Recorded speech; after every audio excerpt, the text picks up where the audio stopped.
Hi, welcome back to Ranju's cafe. ഇന്ന് നമ്മൾ പാലടേനെ കൊണ്ട് ഒരു ഐസ്ക്രീമാണ് ഉണ്ടാക്കാൻ പോകുന്നത്. അപ്പോൾ ആദ്യം പായസം ഉണ്ടാക്കാം. അതിനായിട്ട് അരക്കപ്പ് പാലട, അരക്കപ്പ് പഞ്ചസാര, അരക്കപ്പ് കണ്ടൻസ് മിൽക്ക്, ഒരു 200 ml കുക്കിംഗ് ക്രീം, പിന്നെ ഡബിൾ ക്രീം മിൽക്ക് ഒരു 500 ലിറ്റർ, പിന്നെ കുറച്ച് വാനില എസൻസ്. ഇത്രയും സാധനം എടുത്ത് വയ്ക്കുക. അപ്പോൾ ആദ്യം പായസം ഉണ്ടാക്കാനായിട്ട് കുക്കറിൽ പാല് തിളപ്പിക്കാം. പാലും പഞ്ചസാരയും ആഡ് ചെയ്തിട്ട് അരമണിക്കൂർ ലോ ഫ്ലെയിമിൽ വെക്കാം. ഒരു പിങ്ക് കളർ കിട്ടാൻ വേണ്ടിയിട്ടാണ്, കുറുകി വരാൻ വേണ്ടിയിട്ട്. ആ സമയത്ത് നമുക്ക് അട കുക്ക് ചെയ്യാം. കുറച്ച് വെള്ളത്തിൽ അട ഒഴിക്കുക. എന്നിട്ട് അത് കുക്കായി വരുമ്പോൾ സ്ട്രെയിൻ ചെയ്ത് മാറ്റി വയ്ക്കുക. എന്നിട്ട് പാലിലേക്ക് ആഡ് ചെയ്യുക കുക്ക് ചെയ്ത അട. എന്നിട്ട് ഒരു 5 മിനിറ്റ് തിളപ്പിക്കുക. അതിലേക്ക് ഒരു ടീസ്പൂൺ നെയ്യ് ഒഴിക്കുക. അത്രേ ഉള്ളൂ, നമ്മുടെ പായസം റെഡിയായി. ഇനി ഇത് കൂളാവാൻ വെക്കുക. ഇനി ഒരു മിക്സിംഗ് ബൗൾ എടുത്തിട്ട് കുക്കിംഗ് ക്രീം അതിലേക്ക് ഒഴിക്കുക.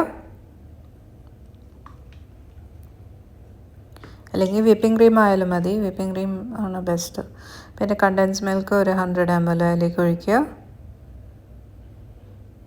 വിപ്പിംഗ് ക്രീം യൂസ് ചെയ്യുന്നുണ്ടെങ്കിൽ നിങ്ങൾക്ക് കണ്ടൻസ് മിൽക്ക് ആവശ്യമില്ല. പിന്നെ വാനില എസൻസ് ഒരു ടീസ്പൂൺ. എന്നിട്ട് നന്നായിട്ട് ബീറ്റ് ചെയ്യുക.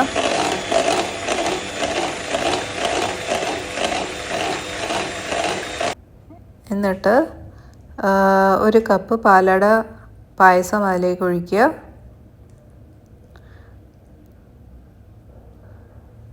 എന്നിട്ട് അത് നന്നായിട്ട് ഒന്ന് മിക്സ് ചെയ്യുക.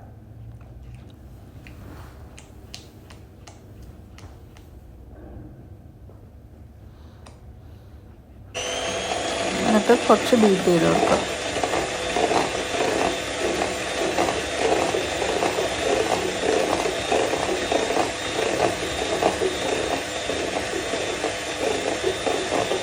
എന്നിട്ട് ഒരു ബൗളിലേക്ക് ആ മിക്സ്ചർ ഒഴിച്ച് വയ്ക്കുക. എന്നിട്ട് 8 മണിക്കൂർ ഫ്രീസറിൽ വയ്ക്കുക.